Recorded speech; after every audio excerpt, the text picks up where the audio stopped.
अभी जो सैलाब की सूरत हाल आई, सऊदी अरब जो है वो 2010 का जिस सैलाब आया था, मुझे अच्छी तरह से याद है। 27 जुलाई को या 28 जुलाई को एयर ब्लू का तैयारा क्रैश किया था मारगला पहाड़ियों पर।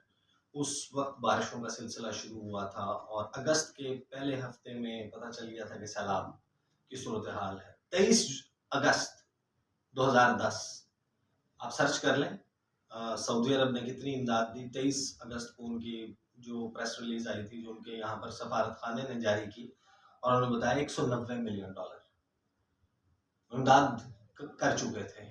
इसका मतलब क्या है कि आपको पूरी दुनिया से मिला के $160 मिलियन मिला, जिस पर आपने पूरी पीआर कैंपेन चलाई कि वाह वाह वाह बेहतरीन हो गया, कमाल हो गया। और सिर्फ सऊदी अरब ने 190 मिलियन। तो हालांकि वो गवर्नमेंट भी उस वक्त भी यानी कि पीपल्स पार्टी की गवर्नमेंट थी, लेकिन आपने over a period of time आप किस पॉइंट पर खड़े हैं कि पूरी दुनिया ने मिला के आपको पहली फ्लैश अपील पर $160 मिलियन कमिट किया, जिसका सिर्फ $40 मिलियन, $40 to $45 मिलियन जो है वो डिलीवर हुआ प्लेजेस के अगेंस्ट। अब आपने उसको रिवाइज किया, 656 मिलियन एडिशनल करके $816 मिलियन कर दिया, और उसके अगेंस्ट आपको भी प्लेजेस नहीं मिले। तो ये सूरत हाल है। तो इंटरनेशनल आइसोलेशन की जो बात करते हैं कि पाकिस्तान जो है वो आलमी तन्हाई का शिकार हो गया था, तो पहली बात तो वो दुरुस्त नहीं है। बरतानिया का ये इनकी गवर्नमेंट है, इनका लंदन में घर है, बकिंगम पैलेस की नाक के नीचे 10 डाउनिंग स्ट्रीट से 10 या 15 मिनट की वॉक के ऊपर इनका घर है, जहाँ के वहां पर होते हैं। तो उनका जो हाई कमिश्नर है इंडिया में, एलेक्स एलिस, उसने एक इंटरव्यू दिया। उस इंटरव्यू को उठा के देख लेना तो आपको पता चल जाएगा कि कितनी आइसोलेशन दूर हुई है। उन्होंने जो इंटरव्यू दिया इंडिया में, वो ये कहते हैं कि पाकिस्तान जो है वो डोमिनेंट नहीं रहा पाकिस्तान जो एक ज़माने में था। हमारी प्रायोरिटी, हमारी तरजीह चेंज हो चुकी है। हमारा फोकस इंडिया की तरफ है। हमारा फोकस जो है, हमारी तवज्जो जो है वो पैसिफिक की तरफ है, पाकिस्तान की तरफ नहीं है। ये उन्होंने कहा कि I always say this is Indo Pac with a C, not with a K. What does that mean? That means कि पाकिस्तान नहीं, Indo Pacific, this is what he said. तो दैट मीन्स कि आप जो कह रहे हैं कि आइसोलेशन खत्म हो गई, वो आइसोलेशन ऐसे खत्म हुई है। की बात जो यूके की सिर्फ एग्जांपल दे रहा हूँ, सिर्फ यूके की एग्जांपल। अभी दौरा जो है वो पिछले 3-4 सालों में हुआ, जो इस वक्त अब क्राउन प्रिंस है, Prince Williams, Kate Middleton, they came to Pakistan. British Airways ने पाकिस्तान के पास जो है वो अपनी परवाजें खोली। उसके अलावा इंग्लैंड की जो क्रिकेट टीम है उसने कमिट किया कि हम आ रहे हैं, और उनकी पाकिस्तानी मैदानों में वापसी, ये सारा कुछ आपने अचीव कर लिया था। और यूएन ने आपको फैमिली स्टेशन करार दे दिया था। वो भी सारी achievement over a period of time, successive governments और आर्मी की बड़ी जो है उसमें काविश और एफर्ट शामिल था, उसके नतीजे में आपने वो अचीव किया था।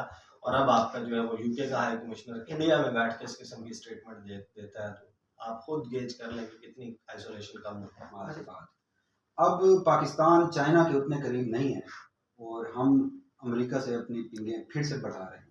अच्छा, ये मैं आपको फ्रैंकली बताऊं कि फॉरेन पॉलिसी के हवाले से और रियासत की पॉलिसी के हवाले से थोड़ा सा जो है, जब हम पॉलिटिक्स के उसमें रहते हुए बात कर रहे होते हैं, चीज़ें तब्दील तो हुई हैं, लेकिन उस तरह भी नहीं हुई जिस तरह उनको पोर्ट्रे किया। हम उनको प्रैक्टिकली जरूर हैं, हुई है। आपने बैलेंसिंग एक्ट के नाम पर थोड़ा सा काम वो करना शुरू किया है, यानी कि जिस चीज़ को मैं समझने से कासिर हूँ कि अमेरिका हमारा स्ट्रेटेजिक पार्टनर कैसे है।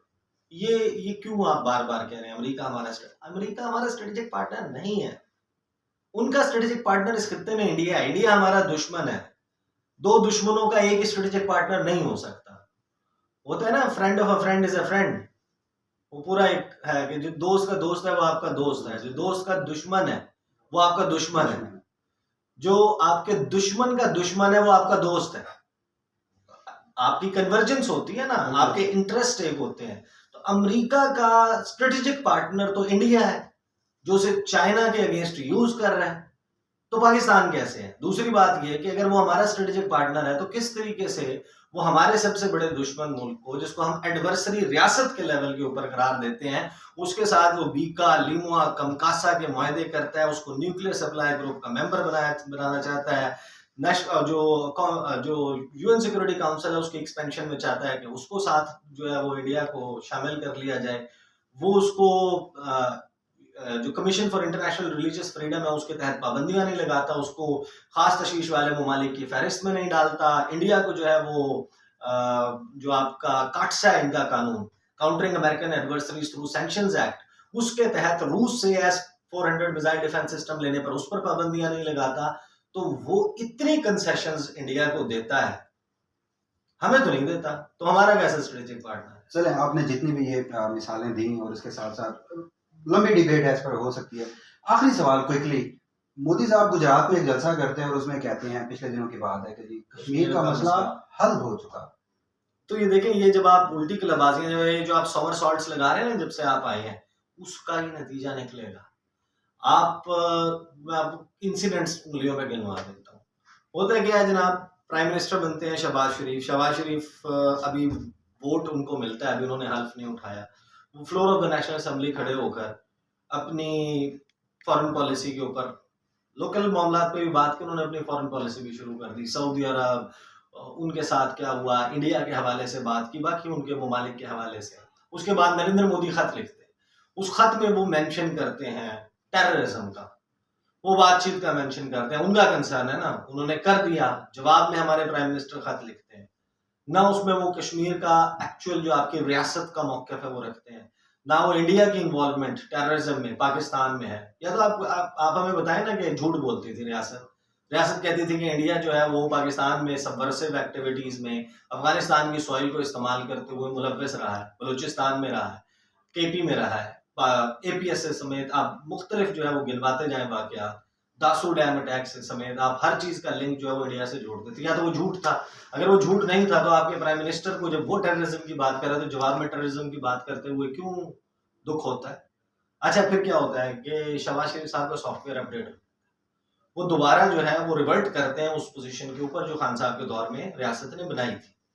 ठीक है, 5 अगस्त ठीक है, 5 अगस्त के बाद जो आपकी रियासत ने बनाई थी, फॉरेन पॉलिसी सिर्फ हुकूमत नहीं बनाती, खान साहब तो was there as prime minister, obviously उनका एक मेजर इनपुट फॉरेन ऑफिस का वो जरूर है, लेकिन मुख्तलिफ इदारे मिलकर जो है वो फॉरेन पॉलिसी की तश्कील देते हैं उसकी। तो शहबाज शरीफ साहब वापस 5 अगस्त वाले मौके पर चले गए, साथ में छोटे छोटे फॉरेन मिनिस्टर्स इस गवर्नमेंट में, एहसन इकबाल भी एक फॉरेन मिनिस्टर हैं, ख्वाजा आसिफ भी एक फॉरेन मिनिस्टर हैं अपनी ज़ात में, मिफ्ता इस्माइल भी एक फॉरेन मिनिस्टर हैं, सलीम मांडवी वाला भी एक फॉरेन मिनिस्टर बन गए, उन्होंने इसराइल के हवाले से बयान दे दिया। मिफ्ता इस्माइल कहते हैं सस्ते प्याज और टमाटर ले लें इंडिया से। You are talking about India, तजारत आप इंडिया की बात कर रहे हैं भाई। India understand what India is, और वो कर क्या रहा है, वो चाहता क्या है, उसके क्या हेजमोनिक डिजाइन्स हैं। तो आपकी जो फिर बिलावल भुट्टो जरदारी, उन्होंने क्या किया, उन्होंने इंस्टीट्यूट ऑफ स्ट्रेटेजिक स्टडीज में खड़े होकर तकरीर की। उस तकरीर में बिलावल साहब कहते हैं कि पाकिस्तान का मुआशी मुस्तकबिल इंडिया के साथ जुड़ा है, इंडिया के साथ जो है वो मुआशी इंटरडिपेंडेंस इन्हसार बढ़ेगा तो मामला ठीक हो जाएंगे, हल हो जाएंगे। उसका नतीजा क्या निकलता है? उसका नतीजा निकलता है, आपने तो सिर्फ मोदी की बात की है, नतीजा ये निकलता है। अच्छा, फिर उसके फॉलो अप में भी आप इंडिया की तरफ एक दफा नहीं, दो दफा नहीं, इस तमाम 6 महीने के दौरान 6 से 7 मरतबा बड़ा सीरियसली हाथ बढ़ाते हैं दोस्ती का। आप दोस्ती का तो नहीं, मजाकरात के लिए आप बेसिकली जो है वो आप अपना हाथ बढ़ाते हैं कि चले बैठे बात करते हैं, इस मसले को हल करते हैं। होता क्या है, Ajit Doval national security adviser, वो इंटरव्यू देते हैं, वो कहते हैं ना, ये मैं नहीं, ये तुम नहीं डिसाइड करोगे, ये इंडिया डिसाइड करेगा कि हमारे एडवर्सरी से अमन कब होगा और किन शराइत पर होगा।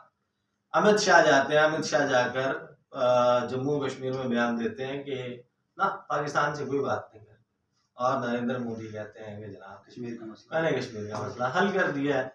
आपने ब्रह्मोस के मिसाइल का जो इंसिडेंट हुआ था, 2 न्यूक्लियर पावर्स के दरमियान, जो एक न्यूक्लियर एस्केलेशन का सबब बन सकता था, आपके तो प्राइम मिनिस्टर की अक़वाम मुत्तहिदा जनरल असेंबली इजलास से खिताब में उसका जिक्र गायब था। ये आपने किया इंडिया के हवाले से।